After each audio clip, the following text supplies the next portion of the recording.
Si tu es kiné, probablement on t'a appris au fait de, pour vendre tes suivis réels, tu dois donner des très bons conseils sur les réseaux, tu dois donner énormément de valeur et après tu dois mettre en place des stratégies pour convertir toute la valeur que tu as donnée auparavant. C'est-à-dire que tu dois montrer, tu dois éduquer, tu dois apporter de la valeur, puis après tu dois vendre. Le problème avec ça, et quand j'ai eu ce raisonnement-là, j'avais plusieurs problèmes. Déjà de 1, je ne vendais pas plus, je vendais moins et surtout, c'est très gênant parce qu'en fait, quand on crée du contenu, quand on donne des conseils, on est tous à l'aise parce qu'on sait qu'on apporte de la valeur. Mais après, quand on se met dans une position où on doit recevoir de la valeur, on commence à agir de façon un peu bizarre. Quand on est un appel de vente et qu'on sait que l'appel, c'est que pour vendre et que pour convertir. Moi, je me suis dit, il y a un truc qui ne me va pas là-dedans parce que j'ai pas des bons résultats en faisant ça ou j'avais pas les résultats que je voulais. Je stagnais autour de 10 suivis réhab, 15, etc. Je me suis dit, est-ce qu'il n'y a pas une autre façon où je peux apporter de la valeur et vendre en même temps. Comme ça, à la phase de vente, en fait, j'ai pas besoin de faire des trucs bizarres. J'ai pas besoin de faire des appels à l'action avec des mots hyper forts là qui me correspondent pas du tout. J'ai pas besoin de dire qu'il me reste 3 places en suivi pour que les gens répondent à mes stories. Spoiler, il y avait personne qui répondait. J'ai pas besoin de créer un site web où avec ChatGPT en plus, j'écris des mots hyper forts où je touche les points de douleur de mon audience. J'ai pas besoin de faire tous ces trucs là qui ne me font pas me sentir bien. Parce que c'est pas dans mes valeurs de vendre comme ça. J'adore vendre, j'adore gagner de l'argent, mais selon mes valeurs et mes principes. Et ça, c'est le plus important. Et selon moi, je préférais arriver à avoir des clients, mais qu'ils arrivent complètement convaincus déjà que je suis capable de leur apporter la transformation que je vends et que eux vont être capables, grâce à moi et grâce à notre collaboration, de pouvoir atteindre les résultats qu'ils veulent et pas de devoir convaincre la personne en train de résoudre des objections, de devoir convaincre, de dire pourquoi mon produit est le meilleur que notre ou quoi que ce soit. C'est un truc qui ne me correspond pas. Je ne veux pas agir depuis cette perspective-là. Donc, dans cette vidéo, je vais t'expliquer tout ce que j'ai pu mettre en place, que ce soit sur mon contenu ou même sur quelque chose d'encore plus important que le contenu, qui m'a permis de faire ça. Avant ça, comme tu vois, j'ai besoin de me faire un petit café. Donc, je pense que je vais couper cette partie-là où je ne parlerai pas parce que ça fait énormément de bruit, la machine à café. Bref. Aujourd'hui, on va se faire un petit flat white. C'est 2 shots d'expresso, donc toujours café de spécialité, c'est mieux pour la santé. Prenez du café de spécialité. Et dans mon cas, je bois du lait d'avoine juste parce que j'aime plus le goût avec le café. Et dans le flat white, il y a très peu de lait. J'aime pas le café quand il y a beaucoup de lait, j'aime bien que ce soit plutôt intense. Donc très peu de lait. Là, on verra pas, mais il y a en gros un petit doigt. Et bien sûr, on va se faire le petit latte art. On a déjà donné la texture au lait. Aujourd'hui, je sais pas trop comment ça va être. Il y a un peu trop moussé éventuellement, mais on va voir. Donc d'abord je serre loin et après je rapproche. Et non, bon ça va, j'ai raté ma forme, mais ça va, le café sera quand même bon. Je sais pas si on voit là. Aujourd'hui, pas réussi à faire un cœur. On n'était pas trop loin, mais franchement, ça va. Nous voilà dans notre spot d'habitude. Et comme je te disais, le fait de donner des conseils et d'apporter de la valeur sur Instagram n'a plus de valeur aujourd'hui. Et c'est pour ça que tu ne vas pas arriver à vendre. C'est un truc qu'on arrivait à faire quand on était en 2023, quand il y avait pas tout le monde qui vendait sur les réseaux, que ce soit kiné, coach ou autre. Aujourd'hui, tout le monde est là pour vendre sur les réseaux. Et c'est pas une question qui est beaucoup plus de concurrence, mais surtout que les gens baignent dans une ambiance de vente en permanence. Et en fait, aujourd'hui, on n'est plus dans un réseau vraiment social. On est dans un réseau qui est drivé par l'intérêt. Comment tu fais pour avoir de l'intérêt, pour attirer l'intérêt et pas seulement l'attention des gens? Je ne sais pas si ça se dit comme ça en français, mais moi j'aime bien le mot en espagnol interés. Intérêt, c'est quand quelque chose t'intéresse. Du coup, une chose, ça attire mon attention.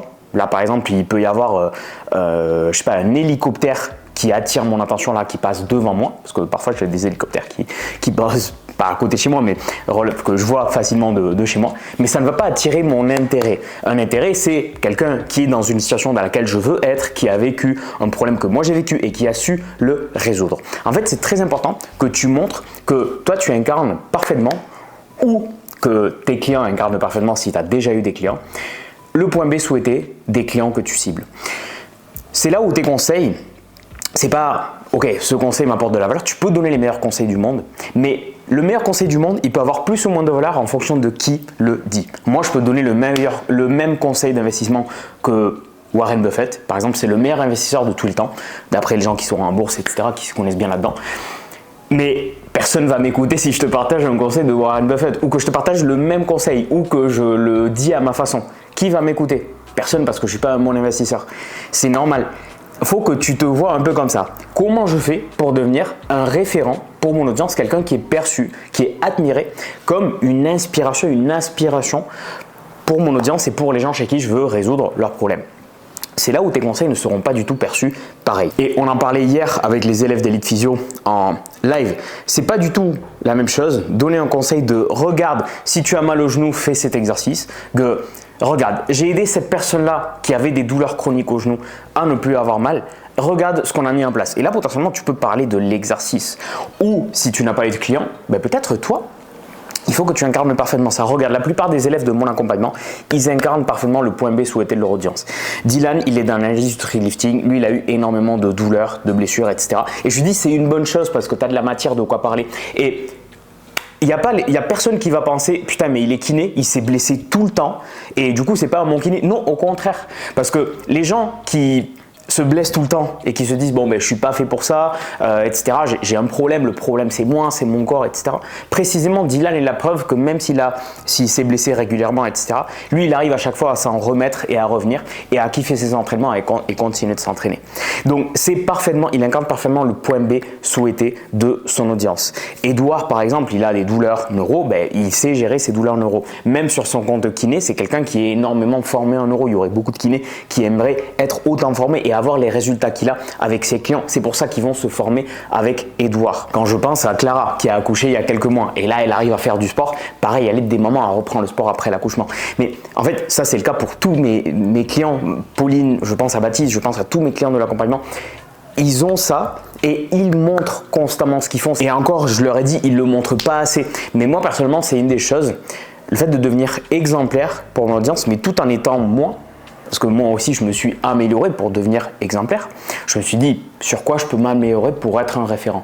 Ce n'est pas une question de montrer quelque chose qu'on n'est pas, mais c'est de se dire, moi dans ma vie, qu'est-ce que je peux faire mieux aujourd'hui pour incarner plus une personne avec laquelle je voudrais travailler si moi j'étais dans ce point A, dans ce point où j'ai mal, j'arrive pas à m'entraîner sans douleur, j'ai le problème que toi tu règles, par exemple.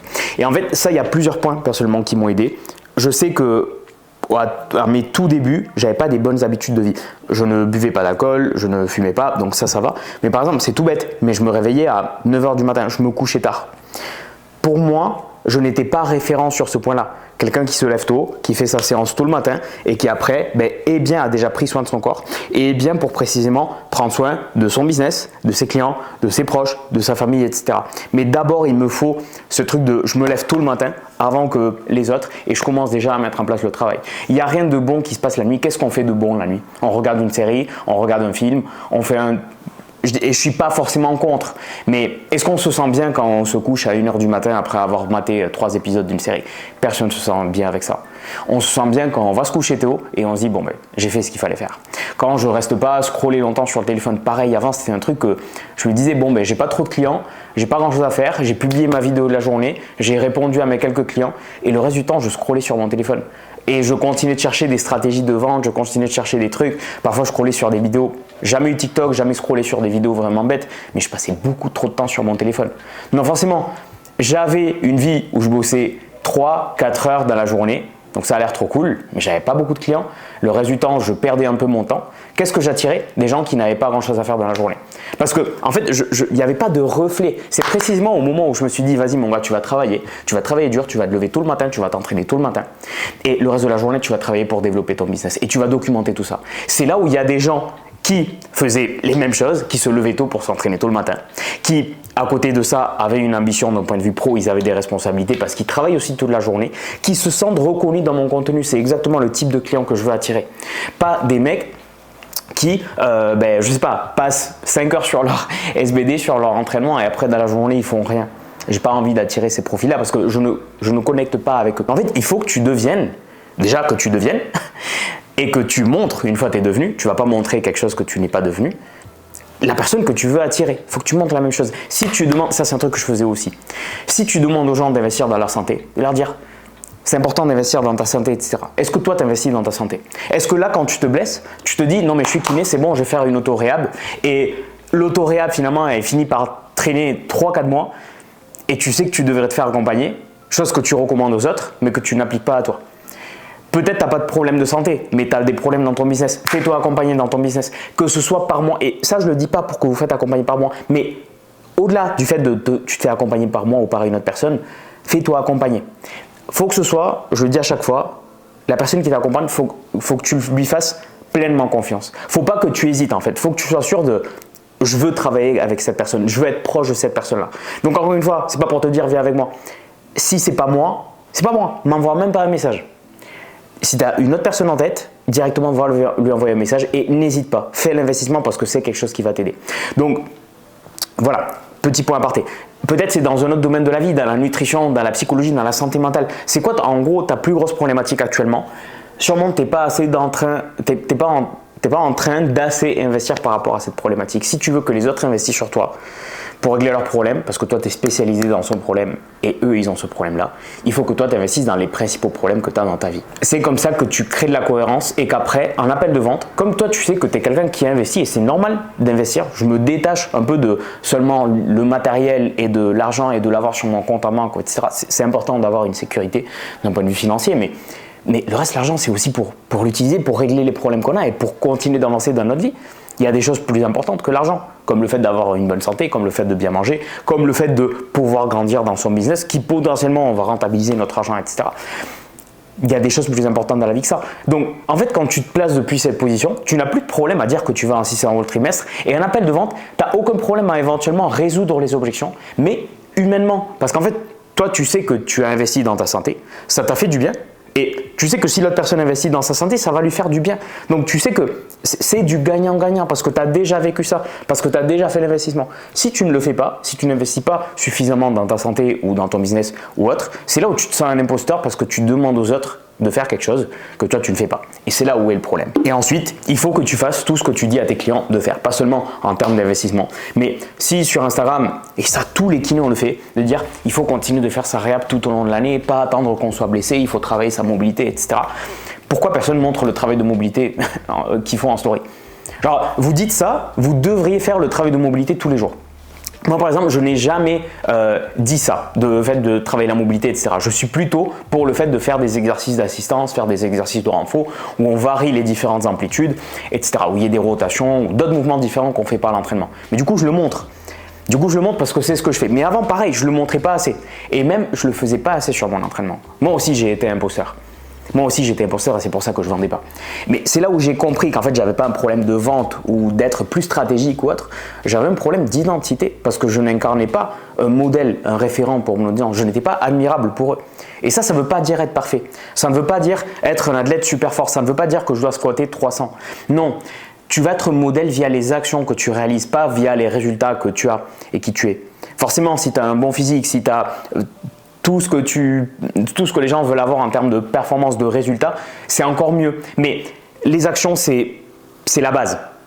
C'est encore plus important. C'est pour ça aussi que là, sur ces derniers mois, juste à peine avoir commencé Elite Physio, j'ai aussi investi sur un mentor. Alors que j'avais déjà fait mes premières ventes, je n'avais pas de problème de vente. Mais je me suis dit, je vais investir davantage sur mon business, un investissement encore plus important.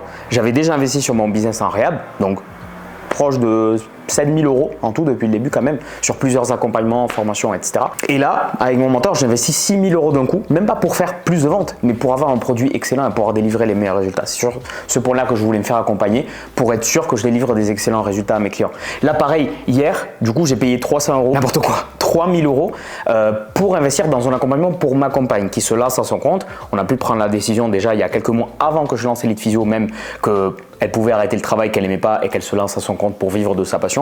Donc là, j'ai payé 3 000 € et je voulais le faire moi parce que elle, pour l'instant, elle commence à avoir des clients, mais c'est que le début. Donc, en fait, moi, je veux être exemplaire sur ce côté-là de si je fais ça aussi, si j'ai commencé ce business des suivis réhab, c'est pour pouvoir me libérer moi, mais aussi à terme, au fur et à mesure que ça grandit, que ce soit en réhab ou sur l'aspect Elite Physio, pour pouvoir aussi libérer les miens, mes proches. Et probablement, toi, tu veux faire la même chose, tu as envie de donner à tes proches une meilleure vie. Et du coup, comment je veux être exemplaire sur ça si je ne le fais pas? Forcément, hier, ça piquait de lâcher les 3 000 € pour un accompagnement qui n'est même pas pour moi. En fait, ça me fait plaisir. Ça me fait plaisir parce qu'elle va avancer plus vite. Elle, le fait qu'on ait payé ça, ça va bien la bouger pour trouver des clients. Et en fait, c'est comme ça. Grosse au fait de payer un accompagnement, tu avances plus vite. Et du coup, j'incarne Et même, je fais incarner aux autres, à mes proches, les choses que moi je recommande à mes clients. Donc je suis en pleine cohérence avec ce que je fais. Je poste les jours où je n'ai pas envie de poster. Peut-être pas le réel le plus élaboré, mais je vais poster. Même si c'est une story, deux stories, même si c'est partager du contenu sur mon canal de communication. Mais je vais faire quelque chose, je vais créer un actif digital qui va me permettre d'apporter de la valeur à mon audience, mais aussi de montrer que je suis présent. Et ça reflète mes valeurs. Demande-toi comment tu peux faire ça. Encore une fois, ça va de ce côté-là. Si tu dis aux autres, si tu dis à tes clients, à ton audience de « ouais, gérer votre charge d'entraînement », montre comment tu fais toi pour gérer ta charge d'entraînement. Parce que ce conseil, en plus c'est un conseil qui ça parle pas trop aux gens. Mais je pense que ça parlerait plus aux gens si tu montres comment tu le fais toi. Parce que c'est bien beau de le dire, c'est bien beau de dire la théorie, le conseil, etc. Mais comment toi tu mets en pratique? Comment tu l'appliques sur le terrain? Ok, travaille ta mobilité toute l'année, etc. Pourquoi tu ne montres pas en story que toi tu travailles ta mobilité toute l'année? Ou que tes clients le font? Partage constamment tout ce que tu donnes comme conseil. Il faut que ce soit illustré, il faut que ce soit prouvé par quelque chose que tu fais toi tous les jours ou par quelque chose que tes clients font tous les jours. Mais toi, il faut que tu fasses partie de ça. Il y a des choses où ça ne va pas être le cas. Je pense par exemple aux filles, si vous n'avez jamais été enceinte et que vous accompagnez des femmes enceintes, c'est normal que vous ne montrez pas certaines choses. Mais montrez par exemple comment vous prenez soin de votre périnée. Par exemple, comment vous faites des exercices pour avoir une sangle abdominale solide en travaillant avec votre périnée. Montrez comment vous adaptez ces entraînements à comment le ferait éventuellement quelqu'un qui a des problématiques à ce niveau-là. Ramenez-le à votre niveau. Si vous avez des clientes, c'est encore plus facile parce que juste vous avez besoin de montrer ce que font vos clientes. Mais même si tu n'es pas enceinte et que tu accompagnes des femmes enceintes ou même si tu n'as pas déjà été enceinte, il y a sûrement des points de connexion de ce que tu fais dans la journée avec ce que les filles devraient faire que tu peux partager et c'est là où tu deviens une référente pour elles. Ça, c'est encore plus important que le format de contenu que tu vas utiliser, de si tu fais, maintenant c'est à la mode le yapping, de si tu fais du yapping, de si tu fais du format écran vert, de si tu fais le hook, la traîne, de si tu fais quoi que ce soit. En dessous de ça, c'est le qui. C'est le qui. C'est le qui tu es, qui tu cibles. Il faut que ces éléments-là soient en cohérence. Ce n'est pas parce que, ça je le vois beaucoup sur les coachs sportifs, des mecs de 23 ans qui mettent en bio « J'aide les hommes occupés de plus 40 à perdre leur bide ». Ce n'est pas parce que tu as mis ça en bio que tu es niché, mec, et que tu vas attirer ce type-là de profil. En quoi ta vie ressemble à un mec qui a 40 ans, qui a un travail, qui a des enfants, etc. En quoi ta vie ressemble à ça? Qu'est-ce que tu vas incarner? Ta vie n'a rien à voir avec cette personne-là. Comment tu veux cibler ces personnes-là? Ça n'a aucun sens pour moi. Il faut que toi, tu sois proche et que tu sois capable de connecter par ce que tu fais de la journée avec ce que fait ton audience. Ça, c'est super important. Et c'est là où tu vas commencer à vendre sérieusement sans avoir besoin de ces stratégies à la con. Franchement, parce que c'est des stratégies à la con. Tout le monde peut jouer ce jeu-là. C'est le jeu facile d'utiliser des stratégies d'urgence ou quoi que ce soit. Mais c'est beaucoup plus dur, mais ça marche mieux de jouer le jeu de je vais être un référent pour mon audience parce que ça demande des actions à mettre en place tous les jours et de savoir bien les exprimer et de bien les montrer. Donc maintenant, moi je vais terminer mon café. Envoie-moi un message sur Instagram si tu veux qu'on implémente ça directement dans ton cas. Ça ne veut pas dire que tu vas rejoindre mon accompagnement ou que je vais directement te proposer ça. Si je vois que c'est fait pour toi et que tu matches parfaitement avec le type de kiné que j'accompagne, à ce moment-là, je te parlerai un peu plus de l'accompagnement si c'est quelque chose qui t'intéresse, sinon non. Mais si ça ne matche pas, je te dirai aussi exactement qu'est-ce que je ferai à ta place et comment je le ferai. Okay, donc envoie-moi un message sur Instagram, il n'y a pas de mots-clés, il n'y a pas d'automatisation. Tu me dis Brian, je viens de la vidéo du café par exemple. Okay, tu m'envoies ça et on discute tranquillement de comment tu peux appliquer ça à ton cas. Je te dis à la prochaine, ciao.